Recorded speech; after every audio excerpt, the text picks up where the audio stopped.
All right, let's talk about SQL. In the next few minutes, we're going to pull back the curtain on the language that pretty much powers every app and website you use. And hey, if you're a total beginner, no coding experience, you are in the perfect spot. Let's dive right in. So, have you ever looked at some big company report or a sales dashboard and just thought, where does all this information actually come from? Where does it live? Well, if that's you, then you're going to love this. We are about to uncover exactly how all that data gets stored, and more importantly, how we get it back out. Okay, first things first, we need to understand the container where all this data is kept. The best way to think about it is like a massive, super organized digital filing cabinet. Which brings us to our first big question. What is a database, really? At its heart, a database is just a structured, organized home for data. But here's the kicker. What makes it so powerful is that it's built for quick access and to be shared safely.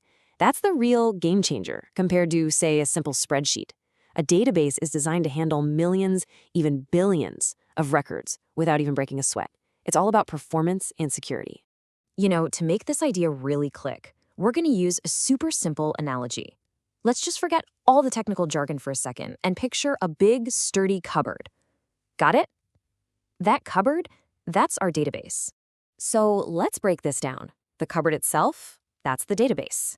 Now the drawers inside the cupboard, we call those tables. And each file you'd pull out of a drawer, that's what we call a row of data. You can think of it like one complete file on a single employee. And the specific bits of info on that file, like a name or a salary, those are the columns. And listen, this isn't just some abstract idea.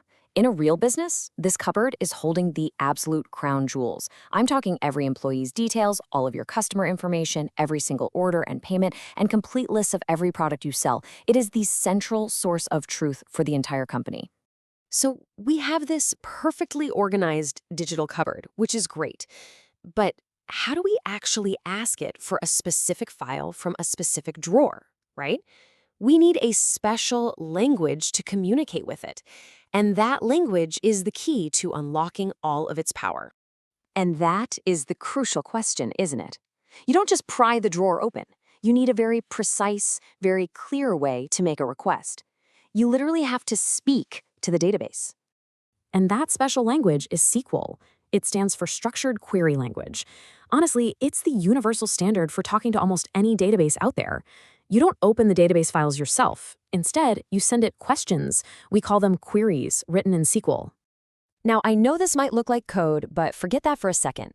Think of it as a simple, direct instruction. All this is saying is, select the name and salary columns from the employees table, but only show me the ones where the department is IT. See? It's just a logical request. This right here, this is the real magic of SQL. It's what we call declarative. All that means is you only have to tell the database what you want. You don't have to give it a bunch of step-by-step instructions on how to find it. You just ask, and the database does all the heavy lifting to figure out the fastest way to get you the answer. Okay, so we know the language. Now let's peek inside one of those drawers to get a closer look at the structure that makes SQL work so well. This is all about those tables, rows, and columns we mentioned. So here it is. This is what one of those drawers, a table, actually looks like. You've got your columns up top, name, salary, and department. And each row is one complete record for one person, Alice, Bob, and Charlie.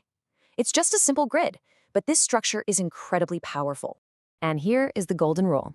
The one thing you have to remember, every single row must follow the exact same structure. So if Alice has a name, a salary, and a department, then Bob has to have them too. So does the millionth employee you add down the line. It's this rigid consistency that lets the database search for information at lightning speed. All right, now for a really, really important concept. A database isn't usually just one cupboard. It's more like a whole room full of them. So how do we link information between different drawers? Like, how do we connect an employee to the department they work in? The answer is something we call keys. And there are two main types of keys. A primary key is like a unique ID number for each row in that specific table. Think of it like a social security number or an employee ID. It can never be empty and it can never be repeated. Then you have a foreign key. A foreign key is the connector. It's a column in one table that points to the primary key in another table. It's what builds the bridge. Let's see it in action. It's easier that way. Here's our employees table. The employee ID is the primary key, It's unique for each person. But look at that department ID column. That's our foreign key. It doesn't say IT or sales, it just has a number. Because that number links over to this table, the departments table. Here, department ID is the primary key. So the database can instantly see that Alice's department ID of 1 matches up with IT in this table. This is way more efficient, right? It keeps the data super clean and stops you from having to type out information technology a million times. And this whole idea of structure gets even more specific. To keep everything tidy, every single column is assigned what's called a data type. A salary column can only accept numbers, what we call an integer, or INT. A name column only accepts text. This isn't just the database being picky, it's a super powerful way to enforce rules, prevent mistakes, and help the whole system run even faster. Okay, so we've looked at the cupboard, the language, the drawers, the keys. Let's bring it all home and talk about why understanding this structure is just absolutely non-negotiable for anyone who wants to work with data. It really is that simple. If the underlying structure is flawed, or if you just don't understand it, the answers you get will be flawed too. You've heard the saying, garbage in, garbage out. It's 100% true here. And this has real-world consequences. Seriously. You could pull a sales report with duplicate numbers, you could calculate commissions all wrong, and you could cost the company real money. It all comes down to not understanding how the tables are connected. So, mastering these fundamentals, that's your best defense against bad data. But the great news is, by understanding what we just walked through, you can totally avoid those problems. You now grasp the single most important concept in the world of data, the structured relational model. This is the blueprint for how basically all modern companies organize their most valuable asset, their information. So, I'll leave you with this. A little while ago, data was probably just this vague concept floating around somewhere. But now you know about the filing cabinet, you know about the drawers inside, and you even know the language to ask for exactly what you need. So the only real question left is, what do you want to find out?